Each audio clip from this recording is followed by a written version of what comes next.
Dito sa atin, maganda rin eh. Congress, nagbigay na ng 200 eh. Oo nga.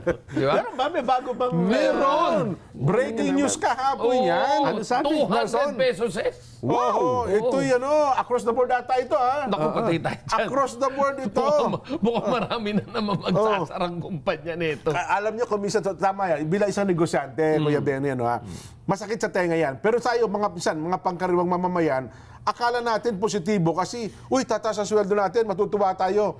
Pero sa isang negosyanteng tipikal, masakit sa tenga po yan kasi ikaw ay may manggagawang 100 pataas. Nako, di adjustment na katakot-takot na gagawin dyan. Sa 200 isang araw, sabi mong 20 dias ka na lang magtrabaho sa isang buwan. Di meron kang 4,000, Hindi lang 4,000, 4,000. Per head. Di 4,000 per head. Ay kung 200. Sa 10 tao, 40. Yes. Sa 100 katao, 400,000. Oo. Abay. Sa malaking kumpanya. Ito po yung balita kasi, Nelson. At baka hindi mo ito nabalitaan. Lusot na po sa huli at ikatlong pagbasa sa plenaryo ng Kamara de Representante ang panukalang batas na nagbibigay po ng 200 pisong dagdag sahod sa mga manggagawa sa pribadong sektor sa ilalim po ng House Bill 11376 Parico. Ang naging botohan, 171 ang pumabor, isa po ang tumutol at wala po namang abstention. Aprobado na po sa Kamara ang wage hike sa mga manggagawa. Palakpakan yan. Ay, naku, masigabong palakpakan. Ma-implement na ba yan o pupunta pa sa Senado yan? Ay, hindi. Kamara pa lang ito. Naku. Isang banda pa lang ito, Kuya Benny. Ginawa daw pong sa ginawang meeting kamakailan ni House Speaker Martin Romualdez sa mga kinatawan ng labor groups at ng employers na pagkasunduan, mga kababayan, mga manggagawa, 200 pesos dagdag sahod na mga manggagawa sa pribadong sektor. Nako, tuwang-tuwa daw po yung mga mambabatas Partikular na po, dahil sa naging panukalang ito, parte na po ng pribadong sektor, ang liderato daw po ng Kamara dahil naihabol pa, sabi natin, naihabol naihabol pang pagtibayin sa mga huling araw ng sesyon ng 19 Congress. At ayon po sa mga mababatas ng Kamara, matagal ng panukala ito Tagal na yan tagal na. Bakit ngayon nyo lang yung pinasa? Tagal na pala Alam na kasi nila. Naihabol. Lilinawin ko lang naihabol ng Kongreso. Well, yan ba ay naihabol para maisabatas na o naihabol lang natapusin ng Kongreso at aakyat pa sa Senado na alam naman natin gahol na gahol tayo sa oras sa ngayon? Yon ang tama ka, Kuya Benny. Naihabol lang ng Kamara sa kanilang panig. Sa panig lang, isang side lang yon. At ayon sa mga mababatas, matagal na pong panukala ang dagdag sahod ng mga magagawa dahil pinagtibay ito ng Senado noon pa pong February 2024 Sa part ng Senado, meron na sila. February 2024, sa sandaling ganap na may sa batas, mga kababayan, ang magiging daily minimum wage dito po sa Metro Manila, NCR, ay magiging 850 pesos mula sa dating 645 pesos.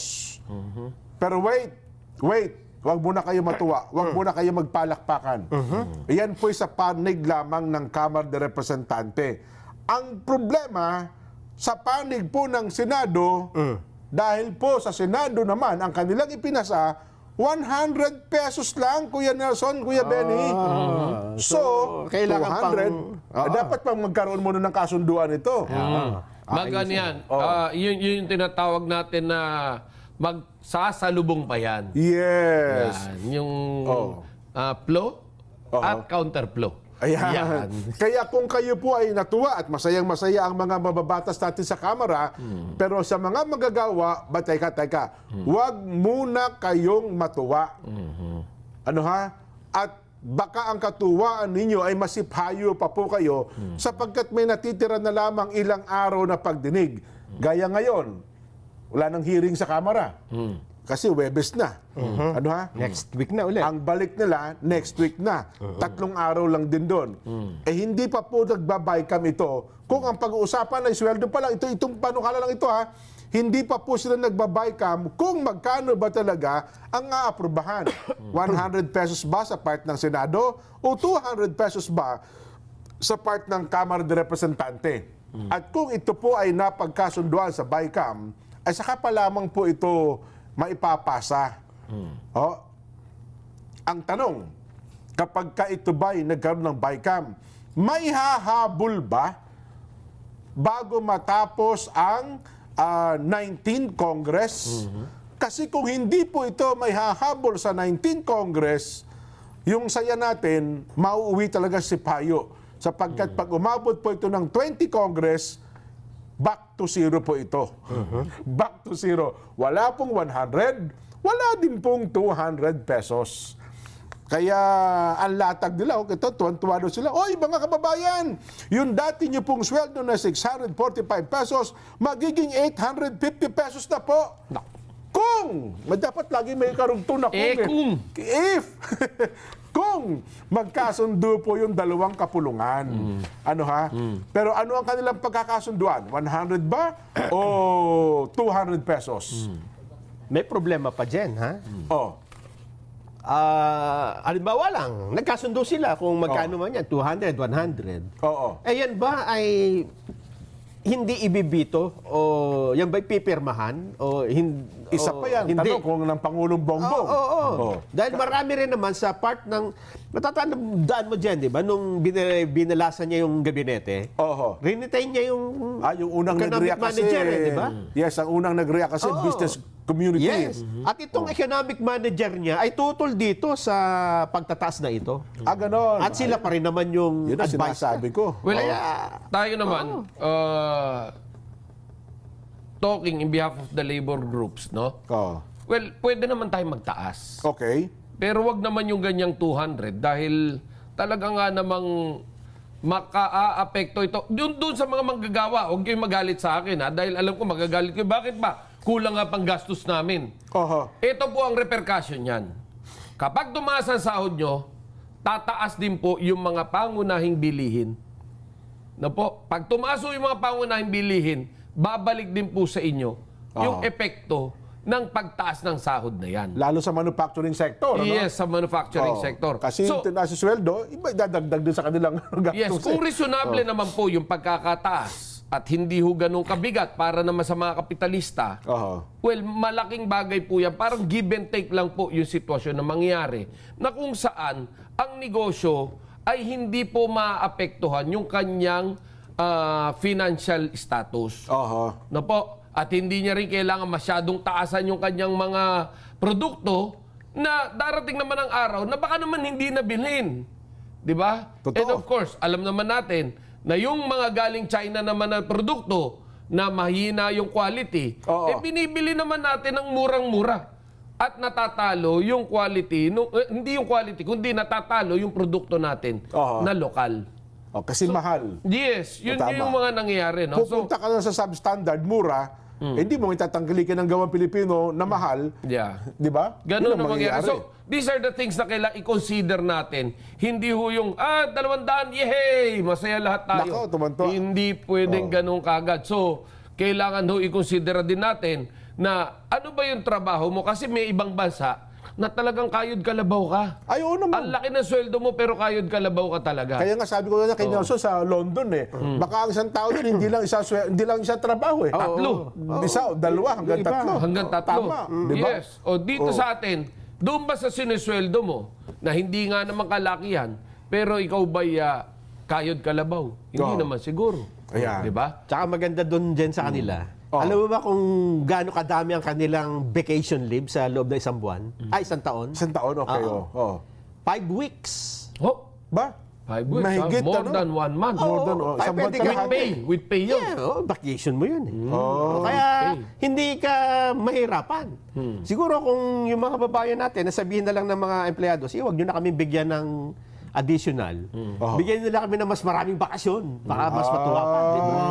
Yun ang problema. Yun ang isa sa ko-consider kasi ang sinasabi naman nila, hindi lang naman sahod ang pag-uusapan dito, kundi yung mental. Yan, Mental physical, health. Physical. yes. Na nakapagpapahinga ang isang manggagawa. Manggagawa. Di ba? Yes. Lalagay ba ng saganang mamaya? London. Gano'n na ba? Doon na ba tayo? Hindi, kung minsan nga, iba dyan. London. Iba nga dyan, kung minsan, ay, sa kanila ba required? Kasi merong iba, ay hindi ginagamit yung vacation leave, pinagtatrabaho, pero dagdag sweldo, mas malaki ang sweldo noon. Yung mga babayan nga natin doon kaya nakakaipon, hindi sanay magbakasyon na mahaba. Yun sinasabi So, dalawang ko. araw lang magbabakasyon, tapos pasok na ng pasok. Ayun, gano'n. Overtime ng overtime. Mas malaki ang sweldo kasi nila noon eh. Kaya sila nakakaipon. Ayun. Kaya pala. Katulad doon nag-birthday nung isang araw dyan, ha? Pinakain kami sa bahay. Bonggang handa niya. Oo, doon sa bahay ni ka Roger ko. Oo, asawa ni ka Kapatid ni Luso ko yan. Di ba? Andun lang sila. Kaano-ano niya si Bea Alonso? Ano lang ito, karaniwang nagtatrabaho doon ganon. sa Belfast.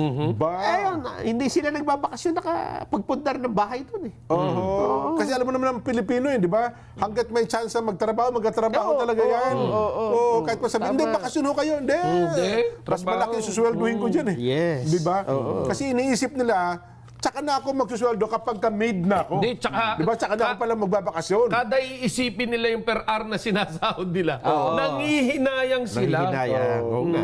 Tama kayo. Ganyan naman Pilipino eh. Kasi sa kanila malaki din ang buwis, mga taxes na binabayaran eh. Ayun. Pero Kaya- sulit na sulit naman. Ayun na nga. Sa part ng gobyerno, tama Yes, ka. oo. Kasi binabalik talaga ng gobyerno yung tax na binabayad ng tao nila eh. At hindi naman. Kaya ang sabi nga ng mga... Bakit natawa kayo? Sa atin din naman binabalik din naman Ganun Kaya ba? kapag nakapagtrabaho ka doon, Jen, Oo. talagang iisipin mo, bakit ako babalik ng Pilipinas? Di ba? Ang dami niyong problema. 200 pesos, pinag-aawayan niyo pang... Ayun na nga. Di ba? Sa kanila, 1 hour lang ata yun. Oo, wala pa. Ayun. Kumbaga, kaibahan siyempre, broadcaster ka sa Net25, hindi mo naman Ay, hindi mo pababayaan yung pwedeng- sweldo mo. Oo, hindi, wala kang kapalit ito. Yun, Yung oo. nandito ka. Oo. Ako yung Benny. Alam mo, Lipat tayo sa London. pero ang punto natin dito, balikan natin, dapat ba tayo magsaya? Yun. Dahil sa naipasa ito ng Kamara de Representante, kasi ako ang worry ko, baka mamaya pinaasa nyo lang false hope ang mangyari. Oo nga, ano. Di ba? Parang sinabi nyo lang na...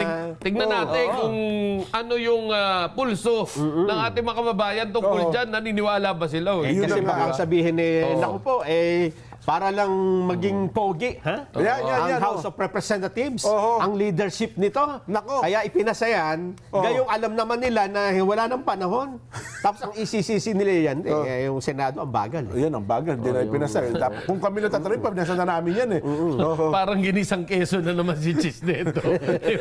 Hindi sa part ng Senado kasi, sabi niya 2024 pa, February. Tapos na yung... Pasado na kami, gawa na kami. 100 din eh. Oo. So yan, Hindi ko pasado Babaykam na lang. Pagbabanggain na lang, babaykam na lang yan. Kaya nga, ang tanong natin dyan, sa hanggang kailan ba yung baykam? Yun, sa natitirang mga araw na ito, maipasa ba ito? Kaya ang ating Vox Populi, ganito. Mga kababayan, tatanungin po namin kayo. Kayo nga po mag-react dahil sa kakapusan ng panahon. Pinapaasa lang ba tayo ng mga mambabatas sa dagdag sahod? Ulitin ko po ha, pakalimi-limi niyo po at tingnan niyo kung timbangin